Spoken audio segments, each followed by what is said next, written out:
Salut les Tout le amis. monde.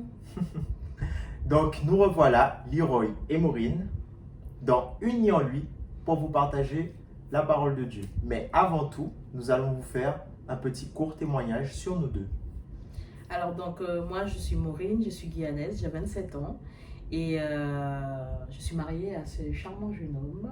Qui a 29 ans et qui est guadeloupéen. C'est bon, bref.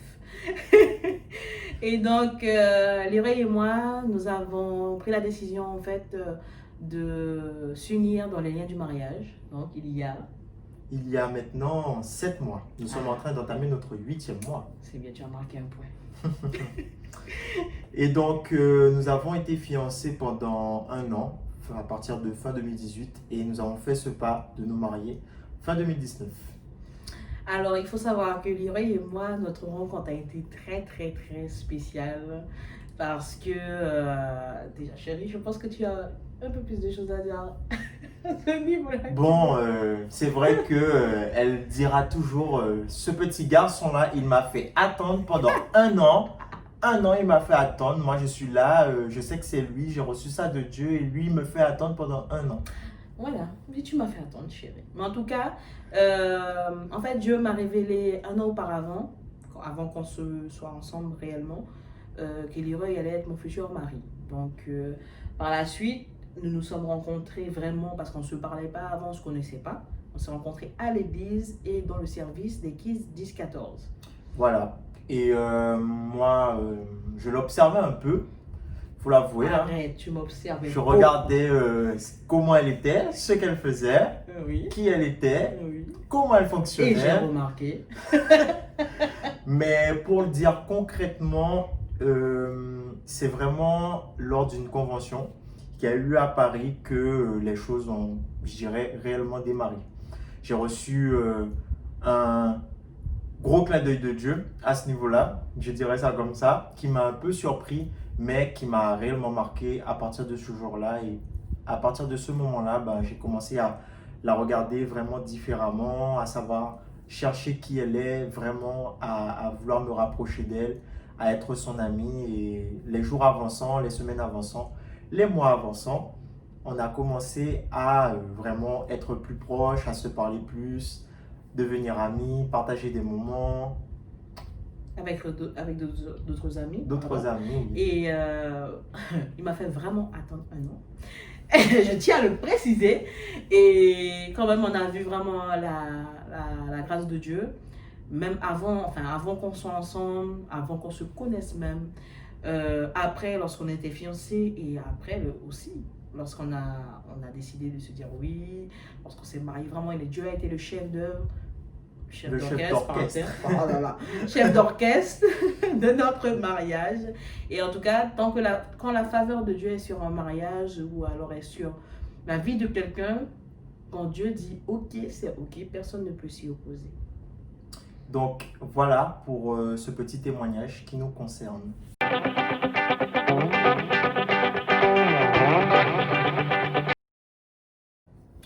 Maintenant, nous allons vous partager ce que nous avons reçu par rapport à Luc 1. Premièrement, moi, ce qui m'a touché dans Luc 1 et le verset Réma se trouve dans Luc 1 et c'est le verset 18 que je vais vous lire. Zacharie dit à l'ange, « À quoi reconnaîtrai-je cela, car je suis vieux et ma femme est avancée en âge ?» Lorsque j'ai lu Luc 1, ce verset m'a beaucoup impacté parce que en ce moment, eh bien, dans ma relation avec Dieu, j'ai une question en fait que j'ai posée à Dieu. Et je demandais à Dieu, Seigneur, il faut que tu m'aiguilles en fait.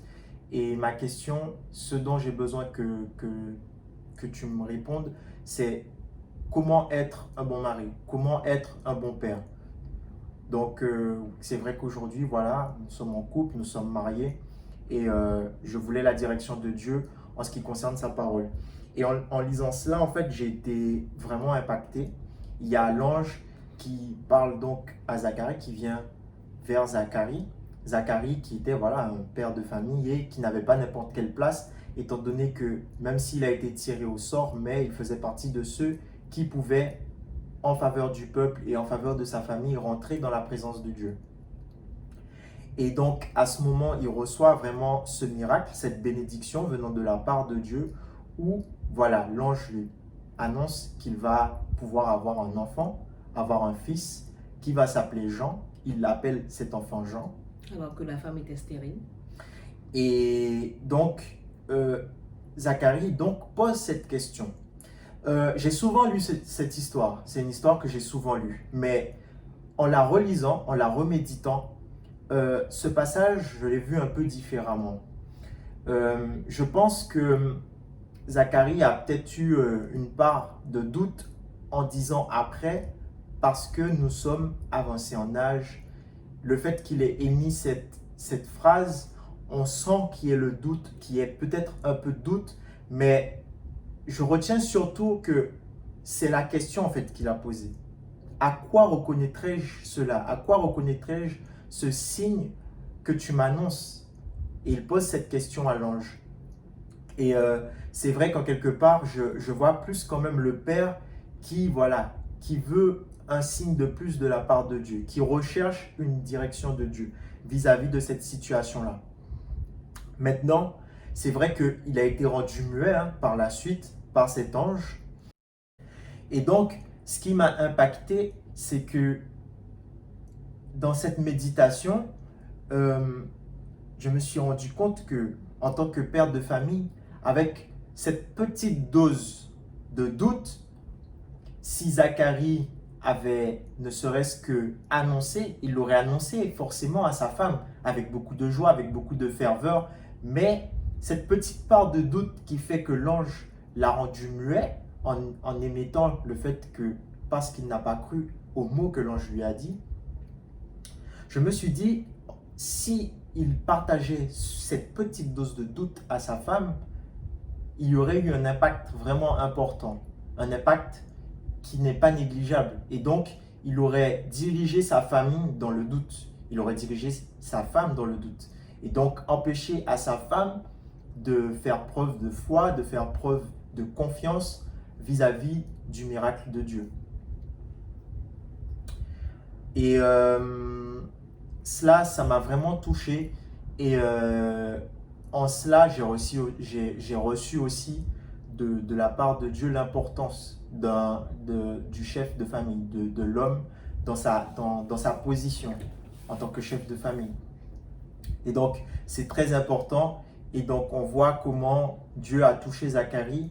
Et malgré tout aussi, je vois quand même qu'il faut retenir le fait que, au travers du fait que Zacharie a été muet, il y a eu vraiment le fait qu'il a été touché. Lorsque Jean est né, et que plus tard on verra, ils vont demander le nom, quel nom il faut donner à cet enfant, sa femme va dire Jean. Et c'est le nom que Zacharie avait reçu de la part de l'ange.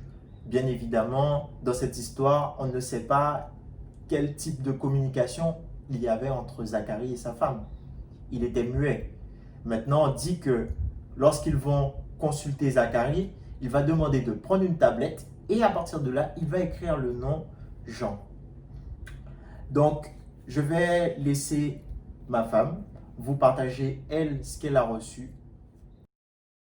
Alors, le verset, moi, qui m'a impacté, c'est dans Luc 1, verset 20, qui dit « Et voici, tu seras muet, tu ne pourras parler jusqu'au jour où ces choses arriveront, parce que tu n'as pas cru à mes paroles qui s'accompliront en leur temps. » Et c'est vrai qu'en fait, nous, chrétiens, non-chrétiens, qu'importe, on a tendance vraiment à, des fois, se laisser conduire par les doutes, et ce qui freine vraiment considérablement le miracle dans nos vies. Quand Dieu, comme je le disais tout à l'heure, comme Dieu déclare sur nos vies, voilà, telle chose va arriver, ça va arriver. Personne ne pourra s'y opposer. À part si toi, tu déclares le contraire. Si tu déclares le contraire à ce moment, bien tu éloignes la bénédiction de Dieu de ta vie. J'aimerais présenter ce livre, la Sainte Bible. Comme je dis à beaucoup de personnes que je connais, ce petit livre qui a l'air banal, c'est un livre qui est puissant. et dont les paroles sont vraiment vivantes. Et à l'intérieur de ce livre, il y a toutes les promesses de Dieu pour nos vies. Nous devons les déclarer afin qu'elles puissent s'accomplir. Si Dieu déclare que dans ta vie, ben, je ne sais pas, dans quelque temps tu vas te marier, dans quelque temps tu vas trouver un travail, déclare-le jusqu'au bout.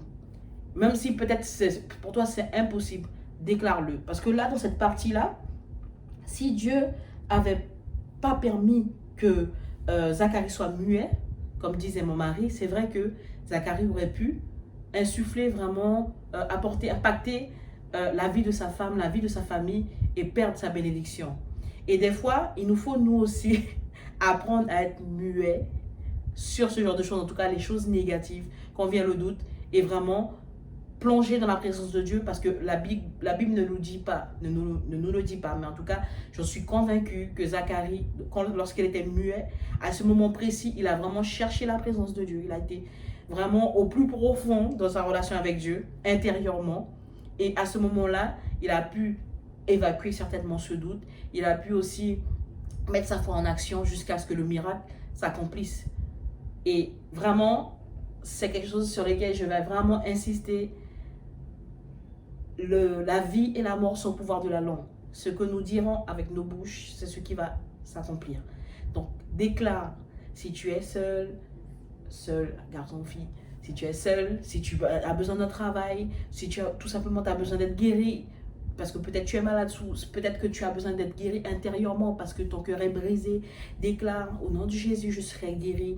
Déclare que tu vas pouvoir rentrer dans les promesses de Dieu, dans le plan que Dieu a pour toi, et tu verras ces choses s'accomplir. Parce que ce que Dieu dit, il ne ment jamais.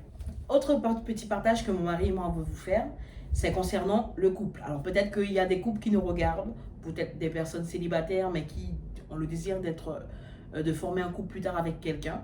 Eh bien, je vais laisser la place à mon mari. Vas-y, chérie. Et il est vrai que, en tout cas, en ce qui concerne ce premier chapitre de Luc, on a tous les deux été impactés sur la même partie, sur la même histoire, même si c'est à 2 versets près. Mais ce qui nous a aussi tous les deux touchés, en tout cas, c'est lorsqu'on lit cette histoire, et ben, en ce qui concerne le prénom en fait qui sera donné. Et Zacharie a reçu de l'ange le nom qu'il devait donner. Et en méditant, voilà, en méditant ce passage, il est vrai que, comme je le disais en amont, on ne sait pas comment était la communication entre Zacharie et sa femme. Et peut-être qu'il l'a écrit pour sa femme qu'il allait recevoir, peut-être pas du tout, on ne le sait pas. Mais on sent qu'il y avait quand même une forte relation, une forte connexion entre Zacharie et sa femme. Lorsque le prénom devait être partagé, sa femme a donné exactement le prénom que Zacharie avait reçu, à savoir Jean. Et alors, ils vont demander à Zacharie, parce que c'était de coutume et qu'il n'y avait aucun Jean dans la famille, donc pourquoi la maman voulait appeler Jean? Et Zacharie, lui, il confirme cela. Et après ça, donc comme on voit, c'est à partir de ce moment que sa bouche se délie, et c'est à partir de ce moment aussi où on voit que Zacharie se met vraiment à glorifier le nom de Dieu. Et au travers de cela, c'est pour ça aussi que ce verset m'a impacté, parce que même si par la suite on voit, par rapport au verset Réma que ma femme a partagé, que Zacharie a été rendu muet et que l'ange, lorsqu'il le rend muet, dit qu'il sera muet, dit que c'est parce qu'il a douté de cette parole qu'il l'a donnée. Mais Zacharie, comme je disais, il a posé cette question, mais à quel signe? Et c'est un signe miraculeux. Et lorsque la bouche de Zacharie va se délier, c'est un total miracle. Et le nom de Dieu va tout simplement être glorifié. Zacharie s'est mis à glorifier le nom de Dieu. Les personnes qui étaient tout autour, qui ont vu Zacharie qui s'est retrouvé muet, qui tout d'un coup est en train de reparler à nouveau, comme je dis, quelquefois, on peut essayer de se mettre un peu dans cette histoire. Et si ça se trouve, peut-être que lorsque Zacharie est ressorti muet, peut-être que, je ne sais pas, peut-être qu'ils se sont dit, Zacharie a fait quelque chose de mauvais, Zacharie a peut-être, il y avait un péché qui se cachait dans la vie de Zacharie. Je ne sais pas, je vais un peu à l'extrême, mais on ne sait pas ce qu'ils ont pu se dire en voyant Zacharie qui il entre dans la présence de Dieu et une chose comme ça elle arrive, il devient muet. C'est que c'était une punition de Dieu, ils ont dû se dire. Et pourtant, pas du tout. On voit que c'est plus le nom de Dieu en fait qui sera glorifié parce que c'était une grande bénédiction pour leur vie. Il y avait vraiment cet opprobre sur la vie de, de, de sa femme, vraiment qui était stérile. Une situation où elle était un peu la risée, un peu, parce que c'est important de pouvoir enfanter et elle, elle ne pouvait pas. Et ça a été un miracle, premièrement parce qu'elle est tombée enceinte, et deuxièmement, même si Zacharie s'est retrouvé muet, mais maintenant, une fois que le nom a été donné, c'est ce que l'ange lui avait déclaré. Et là, il retrouve la parole, il glorifie le nom de Dieu, et ensuite, il prophétise sur la vie de son fils. En tout cas, ce sur quoi j'aimerais qu'on revienne aussi, c'est sur la connexion qu'il y a eu entre Zacharie et sa femme. Donc, par rapport au nom qui était donné, Jean. On considère peut-être, bon, la Bible ne le dit pas, hein, c'est pas ce qu'ils ont pu se dire, mais en tout cas, j'ai pu voir mon mari de même pourra dire qu'en fait, dans le couple, un couple vraiment aujourd'hui, en 2020, qui est bâti sur le rocher Jésus, qui est Jésus, c'est un couple qui est fort. Et dans ce couple, vraiment, le Saint-Esprit est au milieu et il va vraiment nous révéler des choses cachées, vraiment nous connecter. Et c'est vrai que mon mari et moi, au quotidien, on vit souvent des situations où on va recevoir des choses en même temps, des choses de la part de Dieu, et ce qui va nous renforcer notre foi et nous permettre de combattre à deux. Et j'aimerais vous dire, à qui l'entend, à qui est là en train de regarder, que les couples aujourd'hui, les mariages, aujourd'hui, oui, ça existe toujours en 2020. Il vous suffit simplement de faire votre rencontre avec Dieu, de vous laisser conduire par Dieu, et vous allez pouvoir rentrer dans ses promesses et pouvoir vivre ce miracle, parce que c'est un miracle, c'est une grâce aujourd'hui. Et un mariage, en tout cas, qui est basé sur lui, ne peut que tenir. Alors oui, il y a des moments où c'est compliqué, c'est pas facile, mais avec Dieu, tout devient possible. Et à ce moment-là, Dieu vient, il restaure. S'il y a eu des choses difficiles, il restaure et il nous permet en fait d'avancer et de nous aimer encore plus que hier. Donc je vous encourage vraiment, si vous êtes désespéré ou si vous n'y croyez plus, nous vous confirmons, et même d'autres couples vous le confirmeront certainement sur Union Lui, que les couples, les mariages en Christ aujourd'hui en 2020, ça existe et ils tiennent par la grâce de Dieu. Alors, en application par rapport à ce verset Réma, ce qui me touche, donc c'est vraiment en tant voilà, dans cette position en tant que chef de famille, c'est vraiment faire attention à mes paroles, faire attention à ce que je vais dire, à comment je vais guider. Et donc, c'est vraiment, voilà, m'axer sur les promesses de Dieu, proclamer les promesses de Dieu et vraiment apprendre à parler selon la parole de Dieu afin de ne pas laisser ni le doute, de ne pas laisser les choses mauvaises venir et s'interposer dans notre couple. Alors, moi, c'est que j'aimerais mettre en application, que je mettrai en application au quotidien, ce serait de vraiment développer cette, je dirais, cette prise de recul, ce temps où j'apprends à me taire, vraiment quand les choses, le doute vient, quand les paroles négatives veulent sortir, vraiment apprendre à se taire, faire comme Zacharie, à rester muet, à aller dans la présence de Dieu et vraiment déclarer que le positif, les promesses de Dieu pour notre couple, pour tous les domaines en fait de nos vies. Voilà. Maintenant, nous allons prier. Je t'invite donc à fermer tes yeux et nous allons prier.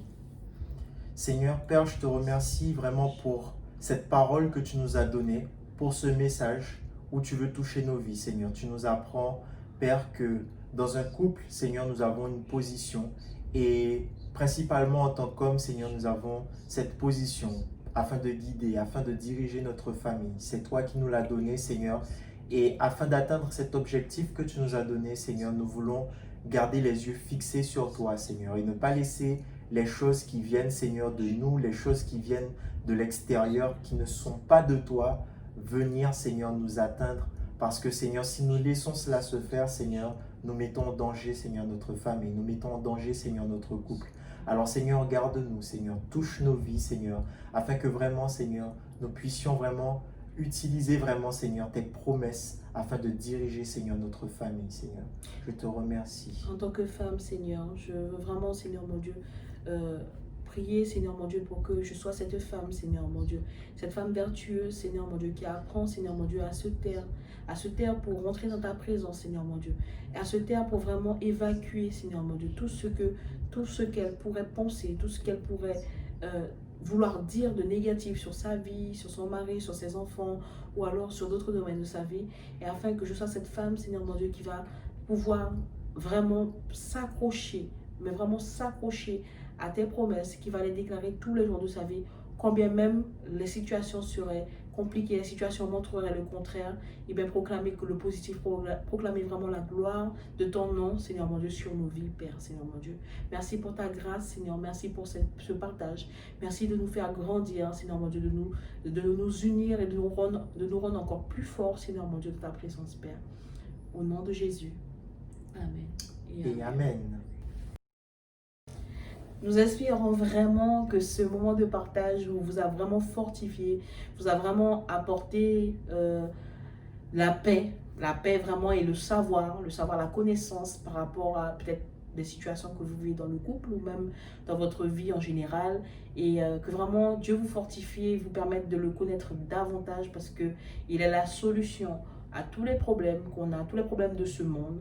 Bref, Dieu est immense et vraiment, gardez vraiment votre relation avec lui. Si vous ne l'avez pas encore, vraiment, cherchez vraiment à avoir cette relation avec lui, quitte à ce qu'on vous aide, mais restez vraiment accrochés avec lui. Donc, ça a été un plaisir de partager ce moment avec lui dans la rubrique Unis en lui. Et donc, vraiment, à bientôt. À bientôt, soyez bénis.